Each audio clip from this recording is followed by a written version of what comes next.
Io mi unisco Battaglione, aspetti! dia pure riposo. Battaglione, so! Mi unisco anzitutto al comandante della scuola per rivolgere un saluto deferente alle autorità e dare un benvenuto caloroso a tutti coloro che hanno voluto essere con noi in questa giornata, in questa splendida giornata. Io so bene che le mamme, i papà e le fidanzate non vedono l'ora di riabbracciarvi. Per questo sarò brevissimo.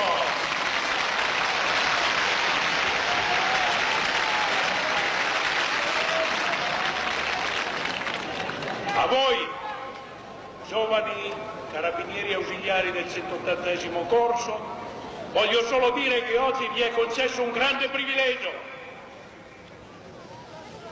quello di servire in prima linea lo Stato, le istituzioni e la giustizia,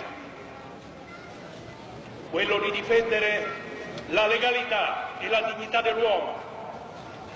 Ed è un privilegio, soprattutto oggi in cui l'idea, il concetto del servire è spesso dimenticato e spesso è stato stravolto nel nostro Paese.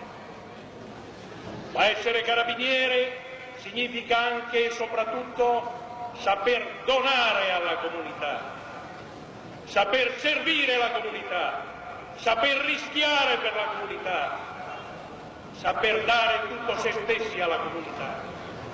Ebbene, se voi ricorderete questi principi e ispirerete il vostro lavoro, il vostro impegno a questi principi, voi assolverete il vostro mandato con dignità, con consapevolezza e con soddisfazione. Vi attende a braccia aperte perché ha bisogno di voi, sempre con maggiore intensità, la criminalità, il narcotraffico, il terrorismo, l'usura, la prostituzione. Ma a questa comunità che vedo numerosa oggi a questo giuramento, voglio soggiungere che l'impegno delle forze dell'ordine non basta. È indispensabile il consenso della gente che deve combattere l'omertà, che deve ritrovare i valori genuini, sacri, ancestrali della società, che deve ritrovare la volontà di difendere la propria dignità e della società in cui vive, che deve ritrovarsi uniti sotto un'unica bandiera in un'unica patria.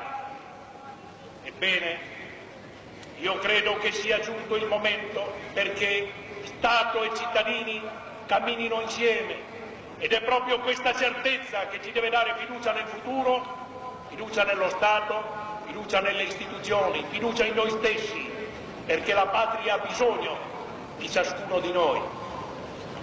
Ma io credo che finché la patria potrà contare su giovani come voi, con le facce pulite come le vostre, l'Italia potrà continuare a sorridere e a sperare. Concludo rivolgendo un saluto all'Associazione Nazionale Carabinieri, alla quale va la nostra gratitudine per il prestigio che ha saputo dare ai nostri alamari.